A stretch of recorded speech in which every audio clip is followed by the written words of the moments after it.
Hello again, everyone. Edwin Leonard back once again. In this YouTube astrological segment, I'm going to be dissertating and talking about a natal chart of a fairly prominent, renowned celebrity. You may have heard of him. It's a man by the name of Donald Trump, and as many of you may know, he's I would say very wealthy and affluent and popular would probably be a vast understatement. I wanted to talk over some important things regarding his natal chart, and to start out with the fact he has a Leo ascendant, Sun in Gemini, Sagittarius moon.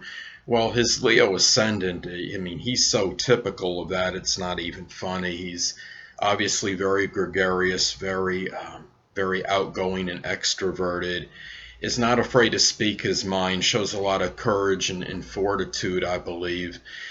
And as many of you may know, he's running for president of the United States, and he's making no bones about his opinions on things in general and what needs to be changed for America.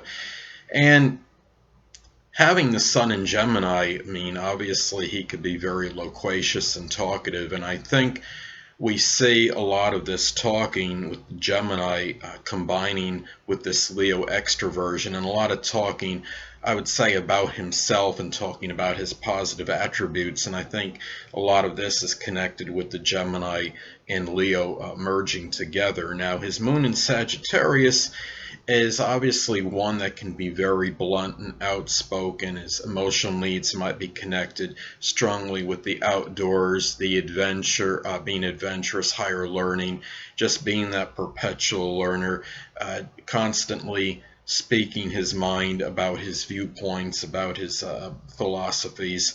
And I think the fact that his moon makes a trine aspect to his ascendant is obviously it's something where he can project his feelings obviously very easily.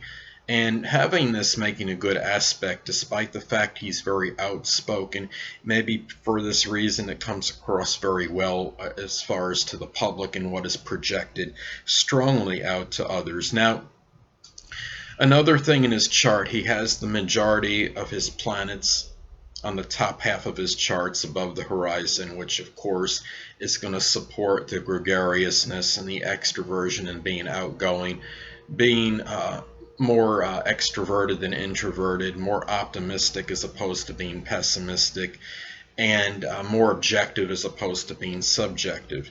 Now, he also has 9 of the 10 planets on the left side of the horoscope, which shows a very strong independent and self-reliant nature. It shows that he could do things strongly by himself, can be strongly self-motivated, doesn't have to do things in a collaborative way with other people, but can merely do things strongly on an independent level.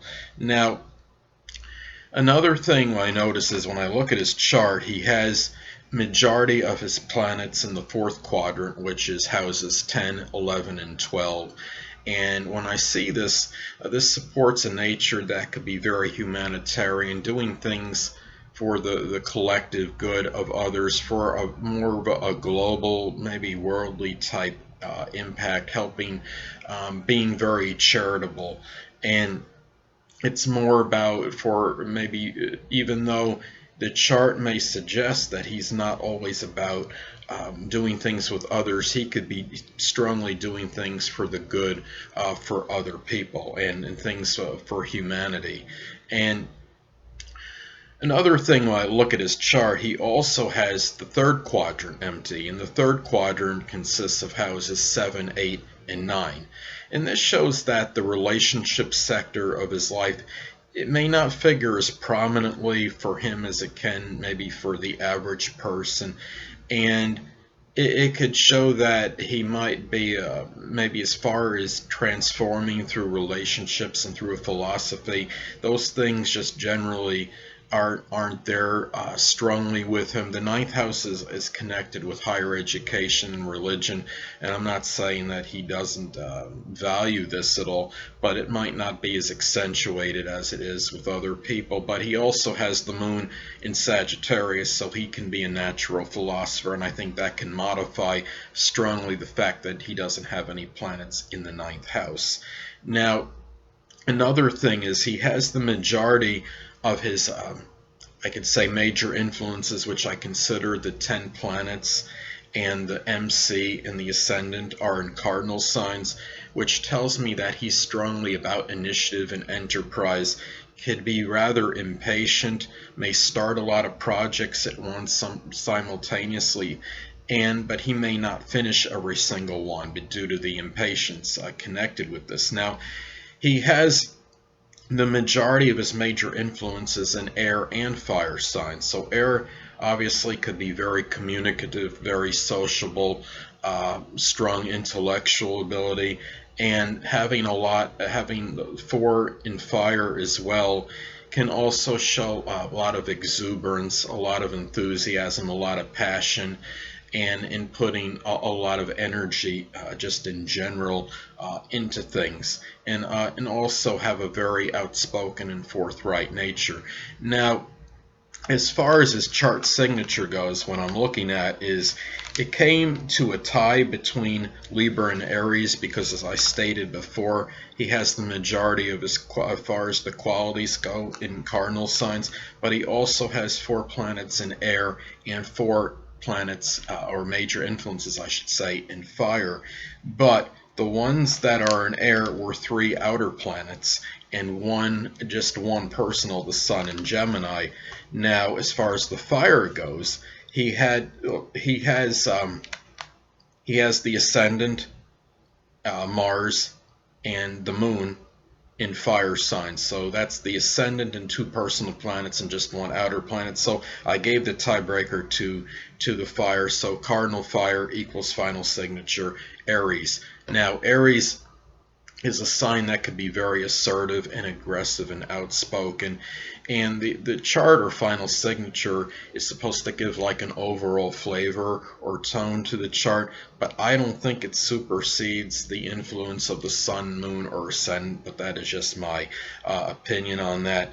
And some other things to consider in his chart. Now, he has his chart ruler is in the 10th house. Now, the 10th house is connected with the government, with authority, with status, recognition, notoriety. So these things obviously is where we see the Leo ascendant really come out strongly, and where that energy is strongly injected into. Now, he also, as far as his chart type goes, it may not fit as far as the parameters for a bowl chart, but it's very close to it, because he has a space between the planets in the chart that exceeds 60 degrees, but it is close to a bowl chart. And a bowl chart is when you have all the planets at 180 degrees or very close to it, and he just has that one space that exceeds 60 degrees by a little bit. So as far as a bowl chart goes, it indicates that he generally can be self-contained and not allow extraneous influences to really deter him, and it's a lot of concentration of energy. He has some conjunctions in his chart, so this kind of reaffirms and reinforces that concentration of power, and it could show that he could be very engrossed in his own life and in a lot of his interests. And really, and what figures prominently in this, of course, are the 2 points, I guess we could say, on the rims of the bowl, which is the planet Uranus and the planet Moon. And the Moon being in the 4th house, it shows that emotional security plays a role in this concentration of energy, that he wants to make sure that he is emotional. It keeps, I guess you could say, having the emotional security, and also the Uranus is in the 10th house of career, and being able to maybe stay unique, maybe be somewhat innovative and somehow in a creative and I should say in career endeavors. So anyway, another thing, when I look at his chart, he obviously I'm seeing it, and we look at this, and he has some conjunctions. He has the Mars conjunct the ascendant, and this could show obviously a nature that could be very outspoken and forthright, and he makes no bones about this. And really a lot of courage, a lot of fortitude. What he shows a lot of valor. It's in the sign of Leo, and this comes out in a very magnanimous way, so to speak. He also has a conjunction between the Sun in Gemini and Uranus in Gemini. This could come out. He could come across to others as a little bit of a radical and a little bit eccentric, a little unorthodox, but maybe ingenious as well. And this could maybe come out strongly in as far as his career matters. And I believe he did own the USFL at one time, did he not? And that was the start of some kind of, I guess it was like, it was similar to the National Football League, but it had different teams on. I don't know what how the regulations were. I think they were comparable, at least to the NFL.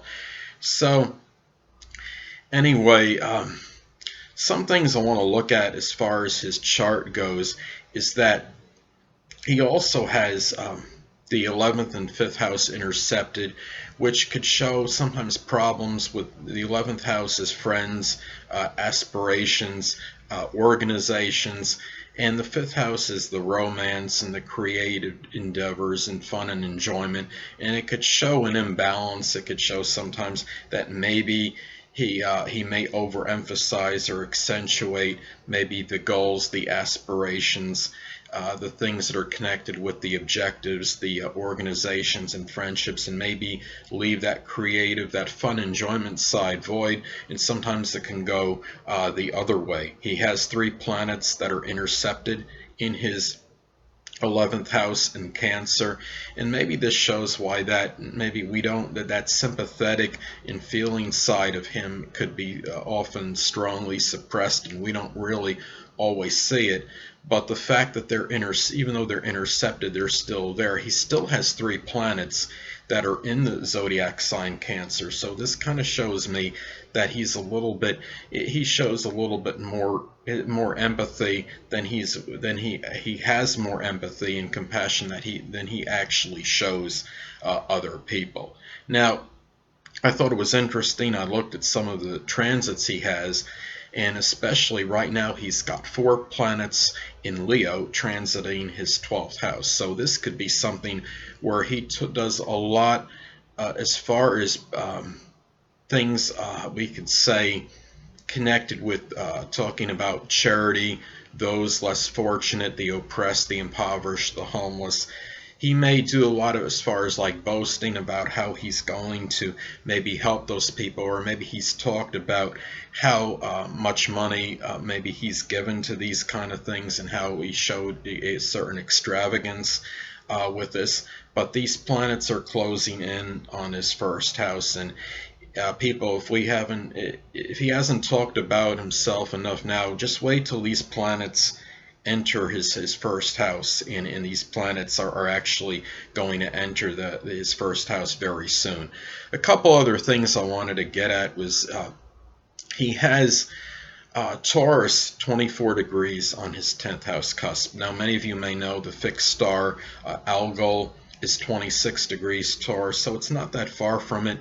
And this Taurus position is apt, it's said, to lose their head. Now, I don't think it means that literally, but when one loses their head in something, it means maybe becoming overly fixated or obsessed with something. And being in Taurus on the 10th house, I guess we can get the idea with Donald Trump that maybe there's such a really strong emphasis on this making money in terms of the career, and maybe he goes a little overboard with that sometimes.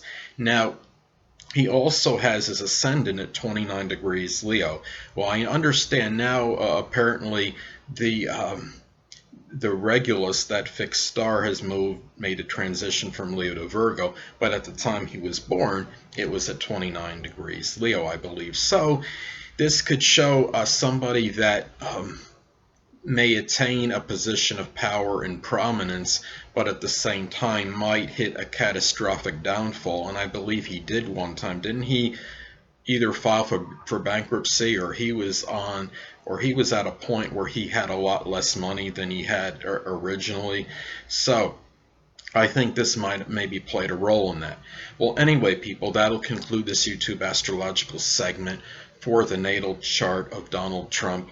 And stay tuned next time, where I will be continuing my series on the signs on the 12th house cusp in a natal chart. Two things I want to get with you on before I head out. Firstly, the stars may impel but do not compel. And secondly, never isolate any single astrological element, aspect, planetary placement, position, configuration, influence, or what have you, and make an analysis of a person, astrologically speaking, based on this alone. Because astrologically speaking, the person is the sum of all their components in their natal chart, and not just one. Until next time, people, stay well.